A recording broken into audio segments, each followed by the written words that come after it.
Welcome to World of Monsters, my awesome and amazing Monsterites. I'm Monster Master Arthur, and today I'm working here on a Werewolf Transformation sketch. That's right, one of the requests that I've had.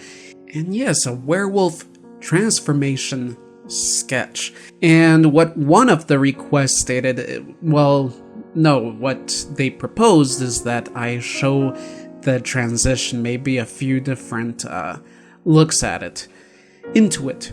And I will talk about this video a little bit more after I cover some updates on the channel.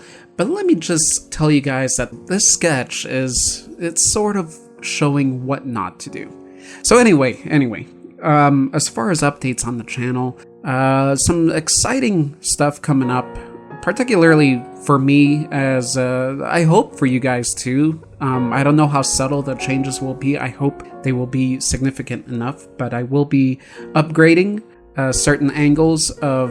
Okay, I'll be upgrading the camera.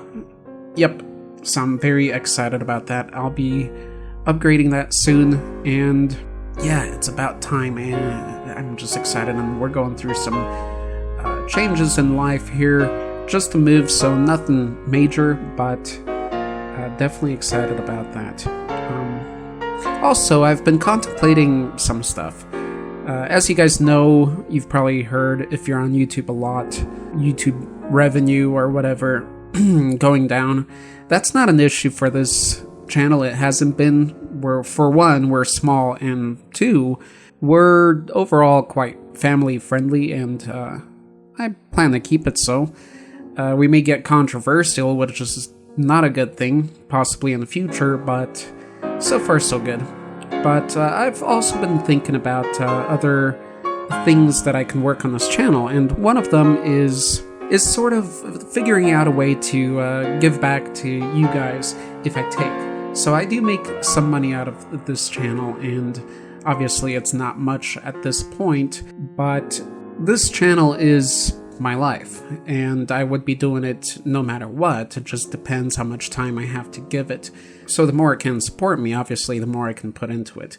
And that's part as an educator and entertainer. So, but I've also been looking at other options and thinking about my art and even these sketches. I know I've had some people that were interested, and there's things like Patreon, and I've mentioned that before, if I should do anything special on there or like extra videos. But there's also this feature on YouTube live stream, and that's where you donate and stuff. But I was just thinking, in case donations come in, I don't feel like it's enough of just saying thank you.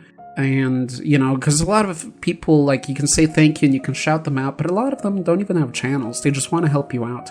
And I've seen even other channels like Beer and Board Games, I believe. They do things to raise more donations and things like that. And, you know, from a business standpoint, it's kind of interesting what you can do.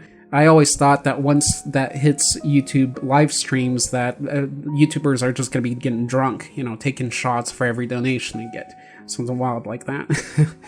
For me personally, I want to figure out a way to give back, whether I ask for them for any particular reason, like a project or whatever, to give back, or not.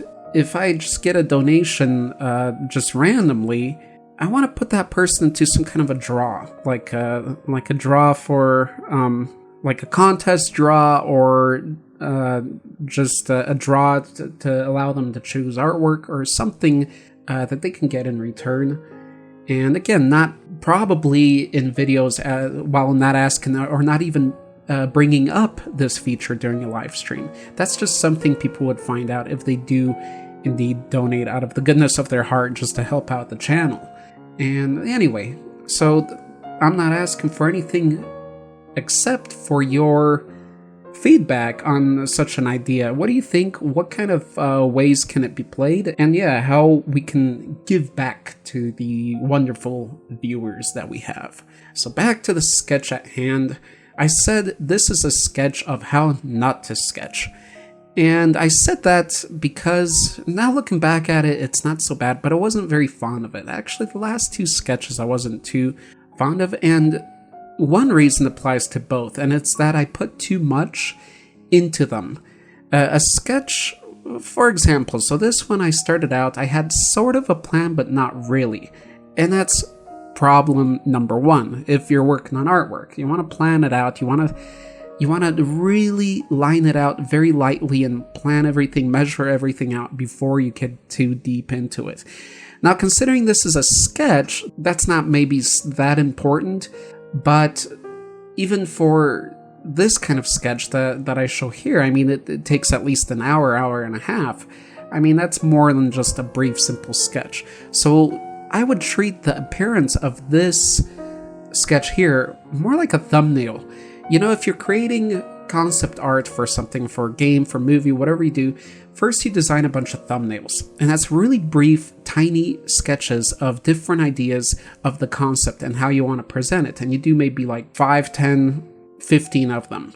And you do that with logos too. And very small sketches, maybe in an inch by inch square or 2 by 2 inch squares on a piece of paper.